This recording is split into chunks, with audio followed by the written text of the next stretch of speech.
नमस्कार प्रिय छात्रों, ओरेटर हिंदी क्लासेस में आपका स्वागत है। बच्चों, आज का शीर्षक है साखी। कबीर दास जी द्वारा रचित कबीर ग्रंथावली से अवतरित है, जो कि कक्षा 10 यूपी बोर्ड की पाठ्य पुस्तक काव्य संकलन में साखी शीर्षक के अंतर्गत संकलित है। देखते हैं बच्चों साखी। सदगुरु हमसु रीझ कर एक कहा प्रसंग, अब बरसा बादल प्रेम का भीज गया सब अंग। सदगुरु हमसु रीझ कर मतलब मुग्ध होकर के या प्रसन्न होकर के कबीरदास जी कहते हैं कि सदगुरु हम पर मुग्ध होकर के एक कहा प्रसंग, उन्होंने हमें एक उपदेश दिया, बरसा बादल प्रेम का। और इनके उपदेश के कारण हमारे अंदर मन में व्यापक भक्ति का जन्म हुआ। क्या हुआ उसका परिणाम? बरसा बादल प्रेम का, और भक्ति के इस बादल से प्रेम और स्नेह की वर्षा हुई। भीज गया सब अंग, जिससे हमारा एक एक अंग भीग गया, अर्थात हमारा पूरा शरीर ज्ञान से सराबोर हो गया। राम नाम के पट तरे देवे को कछु नाय, और क्या ले गुरु संतोष ये हौस रही मन माय। ठीक बच्चों, इस साखी के माध्यम से कबीरदास जी कहते हैं कि मेरे सदगुरु ने मुझे राम नाम दिया है। पटतरे मतलब समान, देवे को कुछ ना है, और मैं गुरु को इसके समान या इसके बदले में कुछ भी नहीं दे सकता। मेरे पास देने के लिए कुछ नहीं है। क्या ले गुरु संतोषिए हौस रही मन माय, इसके बदले में मैं क्या गुरु को दूं जिससे गुरु को संतोष हो जाए। हौस रही मन माय, हौस मतलब अभिलाषा, यही अभिलाषा मेरे मन में बाकी रह गई है। ज्ञान प्रकाश्या गुरु मिला, सो जिन बीसर जाय, जब गोविंद कृपा करी तब गुरु मिलिया आय। प्रस्तुत साखी के माध्यम से कबीरदास जी कहते हैं बच्चों कि ज्ञान प्रकाश्या गुरु मिला। ज्ञान रूपी प्रकाश हमको गुरु के माध्यम से मिला है, यानी गुरु ने हमें ज्ञान रूपी प्रकाश का आभास कराया है।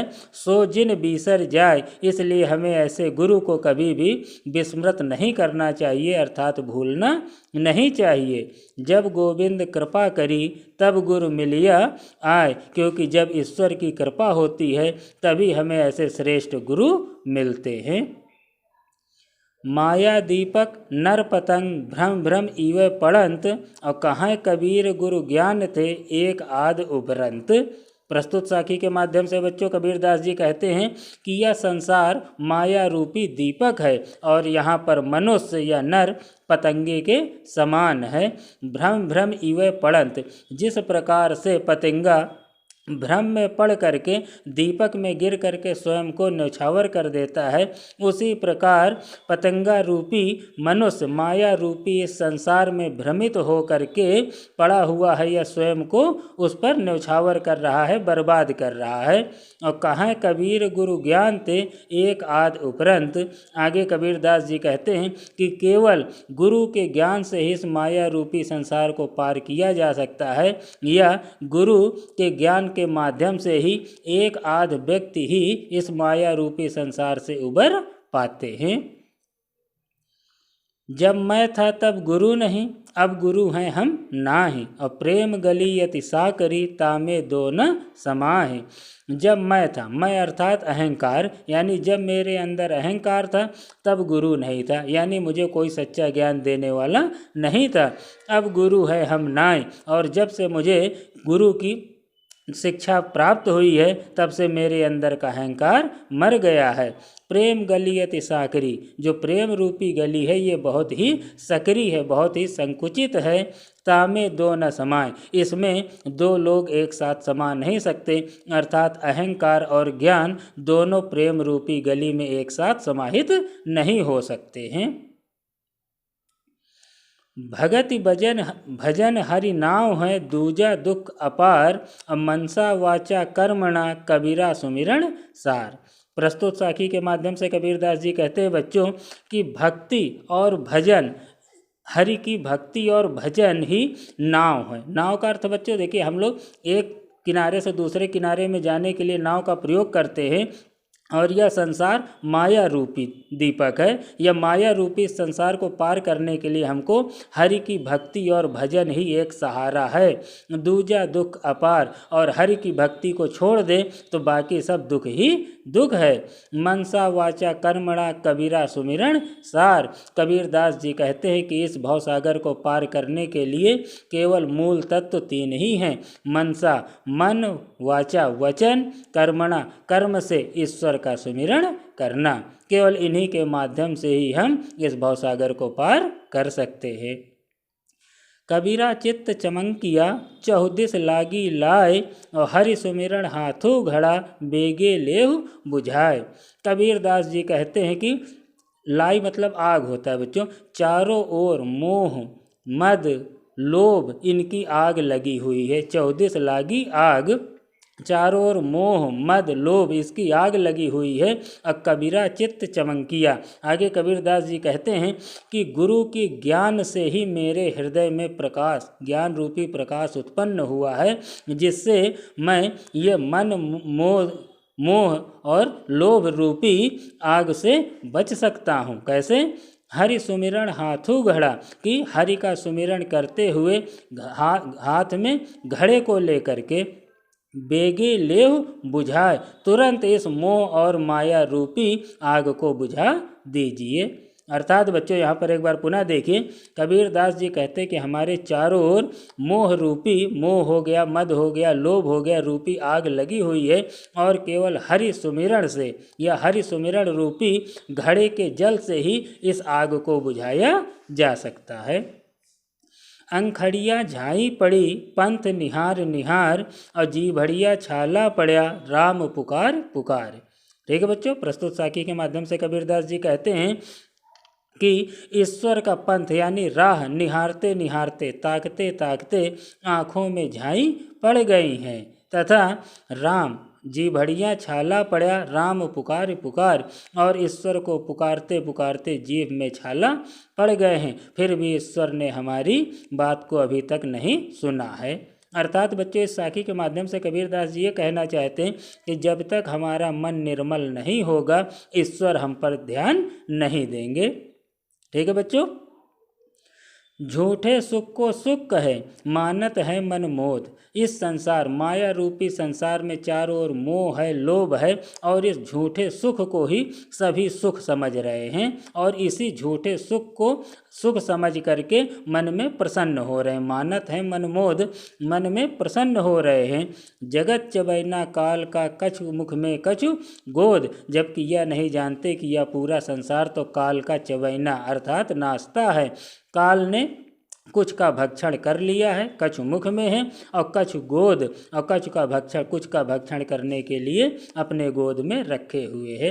अर्थात कबीरदास जी साखी के माध्यम से लोगों को चेतावनी दे रहे हैं कि झूठे सुख को सुख समझकर मन में प्रसन्न मत होइए। यह पूरा संसार तो काल का चबैना है, आज नहीं तो कल हमें नष्ट हो जाना है। जब मैं था तब हरि नहीं, अब हरि है मैं नाहीं। कबीरदास जी कहते हैं कि जब मैं था, अर्थात जब मेरे अंदर अहंकार था, तब हरि नहीं, यानी तब मुझे ईश्वर की प्राप्ति नहीं हो पाई थी, मुझे सच्चा ज्ञान नहीं मिल पाया था। अब हरि है मैं नाहीं, और जब से मुझे सद्गुरु के माध्यम से ईश्वर की प्राप्ति हुई है, मेरे अंदर का अहंकार नष्ट हो गया है। सब अंधियारा मिट गया जब दीपक देखा माय। जब मुझे ज्ञान रूपी दीपक मुझे दिखाई दिया, या सद्गुरु के कारण जब मुझे ज्ञान रूपी दीपक की प्राप्ति हुई, तो जो भी मेरे मन का अंधियारा था वो सब मिट गया। कबीरा कहा गर्भियो ऊंचे देख आवास, अकाल पर्यो भ्यो लोटड़ा ऊपर जामे घास। कबीरदास जी कहते हैं, कबीरा कहा गर्भियो। देख बच्चों, कबीरदास जी कहते हैं कि कभी भी हमें गर्भियों मतलब घमंड करना, कभी भी हमें घमंड नहीं करना चाहिए। ऊंचे देख आवास, अपने शानो शौकत, आवास मतलब घर और निवास होता है, यानी ऊंचे ऊंचे घर का अर्थ है यहाँ पर अपनी शान और शौकत पर हमें कभी घमंड नहीं करना चाहिए। काल परिव भ्यो लोटड़ा, भ्यो मतलब भूमि पर, लोटना मतलब गिर जाना। कल या परसों यानी आने वाले कुछ दिनों में ये सब सांसारिक मोह माया मिट्टी में मिल जाएगी, भूमि पर मिल जाएगी। और ऊपर जामे घास, और उसके ऊपर घास जम आएगी, अर्थात ये सब व्यर्थ चला जाएगा, ये केवल सांसारिक लोभ मोह यहीं रह जाएगा। यह वैसा संसार है जैसा सैंबल फूल, और दिन दस के व्यवहार को झूठे रंग न भूल। कबीरदास जी प्रस्तुत साखी के माध्यम से कह रहे हैं बच्चों कि यह संसार सेमल के फूल के समान है। आप भी जानते हैं बच्चों कि फूल जितने दिन रहते हैं बहुत सुंदर लगते हैं, लेकिन फूल की ज़िंदगी ज़्यादा नहीं होती। तो कबीरदास जी ने साखी के माध्यम से कहा है कि यह संसार सेमल के फूल के समान है। दिन दस के व्यवहार को, दिन दस यानी अल्प समय के लिए यह बहुत ही सुशोभित या प्यारा हमको दिखाई देता है। झूठे रंग न भूल, लेकिन केवल इसके रंग में खो करके हमें अपने सद्गुरु या अपने कर्म को नहीं भूल जाना चाहिए, क्योंकि यह सुंदरता तो केवल अल्प समय के लिए है। इह अवसर चेत्या नहीं, पशु ज्यो पाली दे, राम नाम जाण्या नहीं, अंत पड़ी मुख सेह। कबीरदास जी प्रस्तुत साखी के माध्यम से चेतावनी देते हुए कहते हैं कि हे जीव, तुम उस मनुष्य योनि में पैदा हुए हो जो बड़े ही सौभाग्य से प्राप्त होता है, और इतना सुंदर अवसर पा करके भी यदि तुम सजग नहीं हुए, अर्थात राम नाम का तुमने सुमिरण नहीं किया, पशु ज्यों पाली देह, और पशु के समान ही अपने शरीर का भरण पोषण करने में लगे रहे, राम नाम जाण्या नहीं, और राम नाम का स्मरण नहीं किया, अंत पड़ी मुख से, तो अंत में इस शरीर को धूल में ही मिल जाना है। अर्थात बिना राम नाम के स्मरण के इस मोह माया का त्याग तुम नहीं कर पाओगे, इस भवसागर को पार नहीं कर पाओगे। यह तन कांचा कुंभ है, लिया फिरे था साथ। यह शरीर, कबीरदास जी फिर मानव जीव को समझाते हुए कहते हैं कि यह तन कांचा कुंभ है, कि यह शरीर तो कच्ची मिट्टी के घड़े के समान है। लिया फिरे था साथ, जिसे तुम बड़े घमंड के साथ अपने साथ लिए घूम रहे हो या दूसरों को दिखा रहे हो। ढपका लागा फूट गया, कछु न आया हाथ। जरा सा धक्का लगेगा तो यह फूट जाएगा, अर्थात नष्ट हो जाएगा, और फिर तुम्हारे पास कुछ भी नहीं बचेगा। अर्थात समय रहते राम नाम का स्मरण करते रहो। कबीरा कहा गर्बियो, दे ही देख सुरंग, अब बिछड़िया मिलबो नहीं, ज्यों कांचल भुजंग। कबीरदास जी प्रस्तुत साखी के माध्यम से बता रहे हैं कि गर्बियो मतलब घमंड करना, दे ही देख सुरंग, कि अपने इस सुरंग मतलब बच्चे यहाँ पे सुंदरता से है अर्थ, कि अपने शरीर की सुंदरता को देख करके घमंड मत करो। बिछड़िया मिलबो नहीं, बिछड़ने के पश्चात अर्थात मृत्यु के पश्चात यह शरीर तुमको दोबारा नहीं मिलेगा। ज्यों कांचली भुजंग, जैसे एक बार सर्प केचुल को त्याग करके दोबारा उस केचुल को प्राप्त नहीं कर पाता है, उसी प्रकार मृत्यु के पश्चात भी तुम्हें इस शरीर की प्राप्ति दोबारा नहीं होगी। अतः अपने शरीर के सुंदरता को देख करके गर्व मत करो, बल्कि अपना मन ईश्वर के या हरि स्मरण में लगाओ। बच्चों वीडियो को लाइक, सब्सक्राइब और शेयर अवश्य करें।